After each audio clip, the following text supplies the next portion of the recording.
ब्राह्मण देवता हैं। उन्होंने अत्यंत व्यथित होकर कहा, महाराज जी आप लोगों ने ऐसी कथा सुना दी है, इतना सत्संग दे दिया है कि घर में बाजार की मिठाई तक नहीं आती, प्याज लहसुन घर में नहीं घुसता।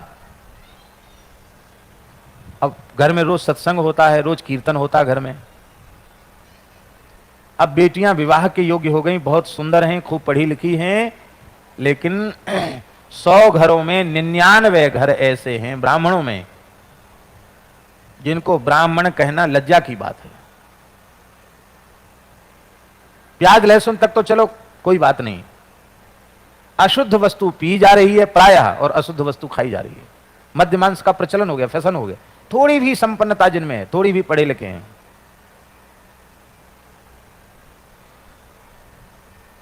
और हम सोचें कि भाई हम आईएएस हैं तो हम अपनी लड़की को भी आईएएस खोजें, तो वो अपनी ओर से कहते हैं कि ऐसी लड़की हमारे घर में नहीं चलेगी।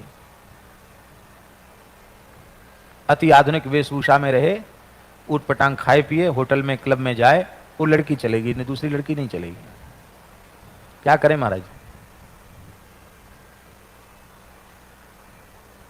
इसलिए सज्जन जी, एक बार मैंने ये बात कही थी, और एक सज्जन हैं अपने जड़खोर गोधाम के सेवक हैं कैलाश जी, उन्होंने काम शुरू भी किया था, लेकिन संभवतः पता नहीं आगे बढ़ा कि नहीं बढ़ा।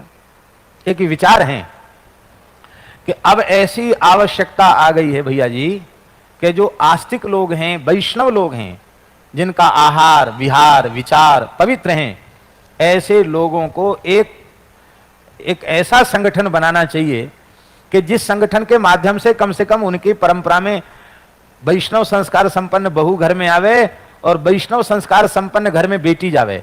ये तो होवे कम से कम।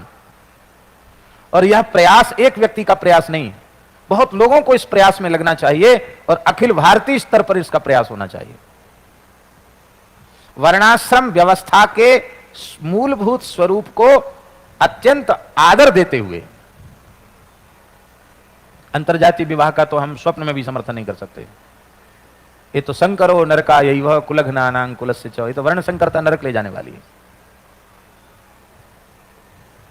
किसी जमाने में ऐसा था कि कान्य कुब्जों के विवाह कान्य कुब्जों में, सारस्वतों के विवाह सारस्वतों में, सनाढ़ियों के विवाह सनाढ़ियों में, सरयू पारीणों के विवाह सरयू पारीणों में, मैथिलों के विवाह मैथिलों में, गौड़ों के विवाह गौड़ों में, द्राविड़ों के विवाह द्राविड़ों में। और जहां तक ये पालन किया जा सके वो करना चाहिए, अच्छी बात है। लेकिन अब ऐसी परिस्थिति आ गई है कि जो पंच गौड़ पंच द्रविड़ होते हैं, 10 प्रकार के ब्राह्मण होते हैं शास्त्र के अनुसार, पंच गौड़ पंच द्रविड़। तो इन ब्राह्मणों को एक हो जाना चाहिए और जहां भी शुभ संस्कार संपन्न मिले तो शास्त्र की मर्यादा को सुरक्षित रखते हुए बेटा बेटी के संबंध करने चाहिए, जिससे पवित्र संस्कार सुरक्षित रहें।